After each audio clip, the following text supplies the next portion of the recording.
The text message arrived 3 weeks before Christmas. I remember staring at my phone for almost a full minute before I could process the words. Dad, I think it's best if you don't come this year.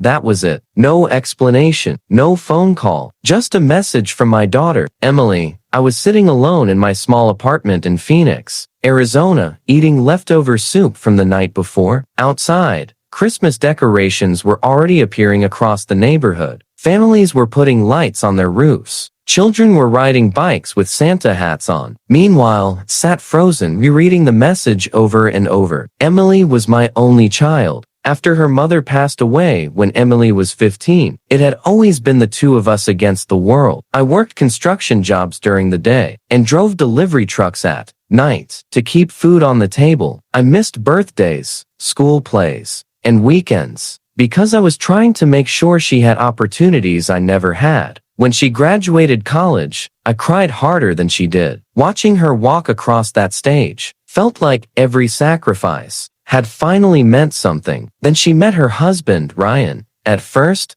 I liked him. He was ambitious and successful. But over the years, something changed. Emily slowly became distant. Phone calls became shorter. Visits became less frequent. Somehow, I always felt like I was interrupting their life instead of being part of it. Still, Christmas had remained our tradition. No matter what happened, we spent Christmas together, so seeing that message felt like being punched in the chest. I called her immediately. It went to voicemail. I tried again. Same result. A few hours later, she finally called back. Her voice sounded uncomfortable. She said Ryan's parents were coming. The house would be crowded, and everyone thought it would be easier if I stayed home.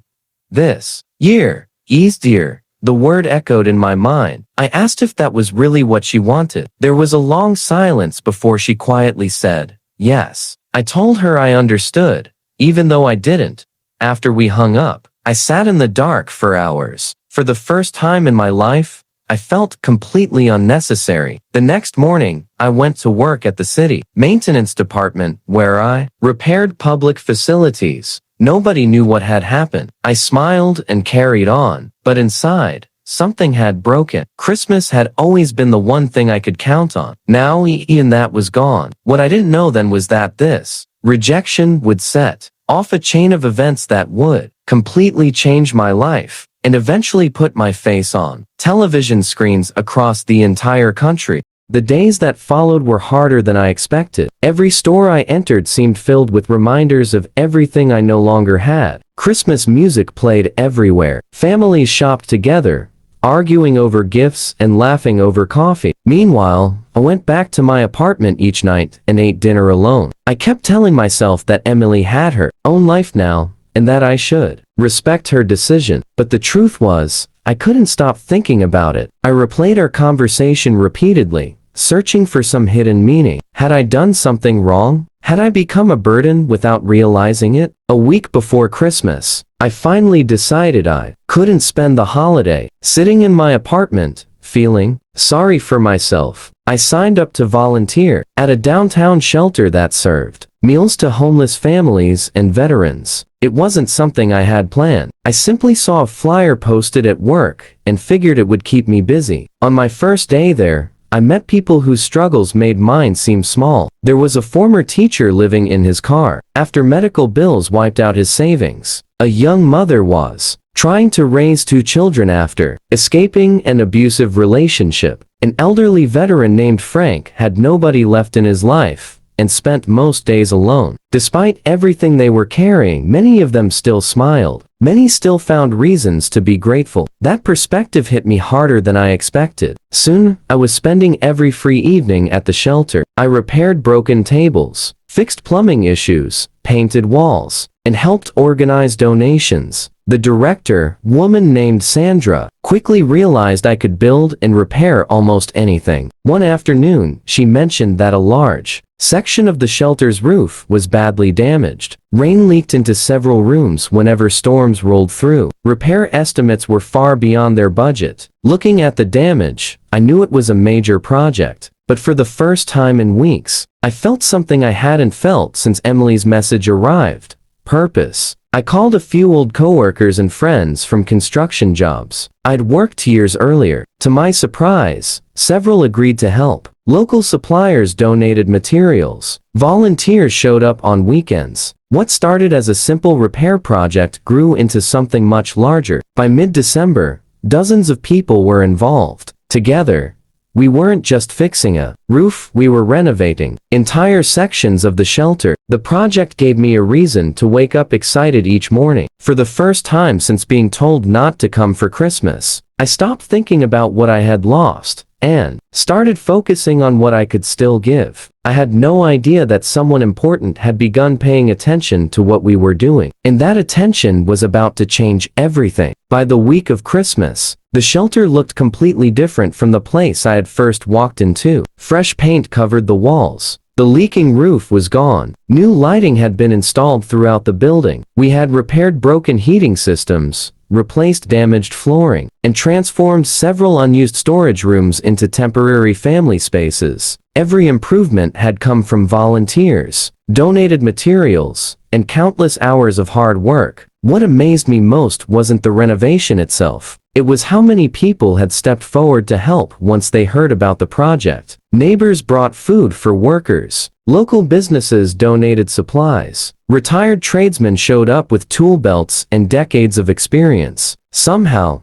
a project that began because I was trying to distract myself from loneliness had turned into a community effort that touched hundreds of lives. On Christmas Eve, the shelter hosted a holiday dinner for residents and volunteers. The dining hall was packed. Children ran between tables, wearing paper crowns they had made during arts and crafts activities. Families who had been struggling for months were laughing together. Looking around the room, I felt a sense of peace I hadn't expected to find. Of course, there was still pain. Every time I saw a father sitting with his daughter, I thought of Emily. Every time a child hugged a parent, I felt the empty space she had left behind. But for once, the hurt wasn't overwhelming. It was simply part of me. During the dinner, Sandra walked onto a small stage and thanked everyone who had contributed to the renovation. Then she unexpectedly called my name. I immediately wanted to disappear. Public attention had never been my thing, but the crowd began clapping, and before I knew it, I was standing under bright lights while Sandra described everything that had happened over the previous weeks. I tried to keep the speech short. I thanked the volunteers and reminded everyone that the shelter belonged to the community, not any one person. The applause that followed felt nice,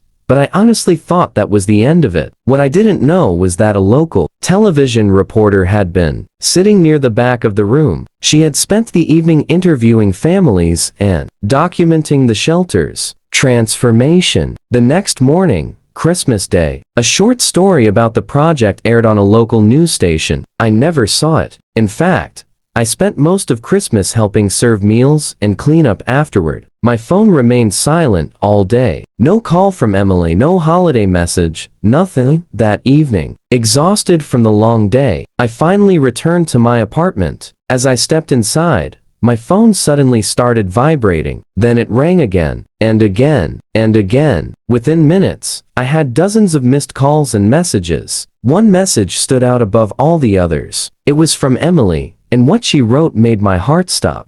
My hands were shaking as I opened Emily's message. For a moment, I just stared at her name on the screen. After weeks of silence, after being told not to come for Christmas, suddenly she wanted to talk. The message was short. Dad, please call me as soon as you can. I sat down on the edge of my couch and took a deep breath before dialing her number. She answered before the first ring finished. The second I heard her voice, I knew something was different. She was crying, not quietly either. The kind of crying that comes from carrying guilt for too long. For several seconds, neither of us spoke. Then she said something I never expected to hear. Dad, I'm so sorry. I asked what had happened. She told me she had seen me on the news that morning. At first, she thought it was just another local holiday story. Then she realized the man being interviewed was me. She watched as families describe how the shelter renovation had changed their lives. She listened to volunteers talk about how I had organized everything without asking for recognition. She saw children opening gifts in rooms that had been unusable only weeks earlier. By the end of the segment, she was in tears. But it wasn't the television story itself that affected her most. According to Emily, he looked at the screen and quietly said, "That man reminds me of what fathers are supposed to be."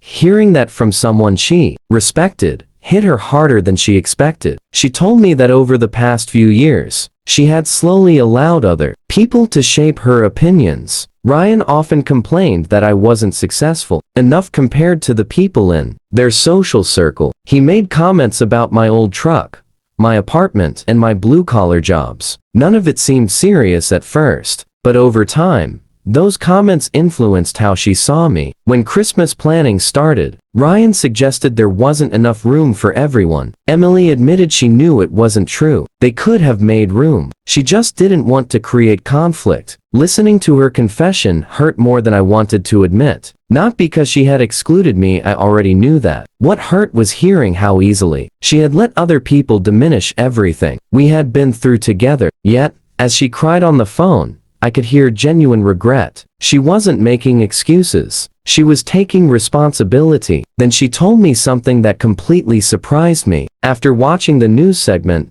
she and Ryan had argued for hours. For the first time, she stood up to him. She reminded him, who had worked double shifts so she could attend college, who had paid her tuition when money was tight, who had sacrificed years of comfort to build her future. By the time she finished telling the story, she was crying again. Then she asked the question that had been weighing on her heart all day. "Dad, is it too late for me to fix this?" I looked around my small apartment as her question hung in the air. For weeks I had imagined this moment. I had pictured myself telling her exactly how much she had hurt me. I had imagined hanging up the phone or making her feel the same rejection I had felt. But sitting there on Christmas night, listening to my daughter cry, none of that seemed important anymore. The truth was simple. Despite everything, I loved her. I always would. I told her that what happened couldn't be erased. But that didn't mean it couldn't be repaired. The line went silent for a moment before I heard her sob with relief. Then she asked if she could come see me. Not next week. Not after the holidays. Right then. 2 hours later, there was a knock at my door. When I opened it, Emily was standing there with tears running down her face. Before either of us could speak, she wrapped her arms around me. For a long time, neither of us let go. Years of distance seemed to collapse in a single moment. Eventually, we sat at my kitchen table drinking coffee and talking until nearly sunrise.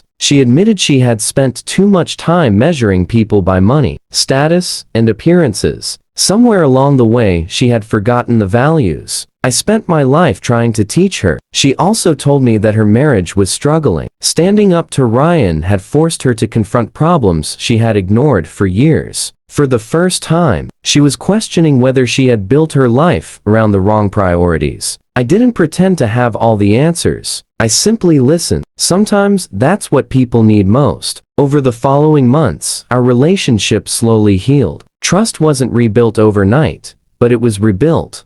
Honestly, Emily began volunteering at the shelter with me on weekends. The families there helped her gain perspective in ways I never could have explained. As for the news story, it grew far beyond anything I expected. Larger media outlets picked it up. Donations poured into the shelter. Other organizations reached out for help, starting similar projects. What began as one repair effort expanded into several community programs across the state. Every time someone recognized me from television, I felt a little embarrassed. The attention had never been the goal. In fact, if Emily had never sent that painful text message, none of it would have happened. Looking back now, I realize the greatest comeback wasn't appearing on the news. It wasn't the recognition or the praise. It was discovering that my worth had never depended on whether someone invited me to Christmas dinner. My value came from the lives I could still impact and the good I could still do. And in a strange way, the daughter who once told me not to come for Christmas, ended up giving me the lesson that changed my life. Sometimes rejection closes one door so that purpose can open another. And sometimes the people who fail to see your value are the very people who are stunned when the rest of the world finally does.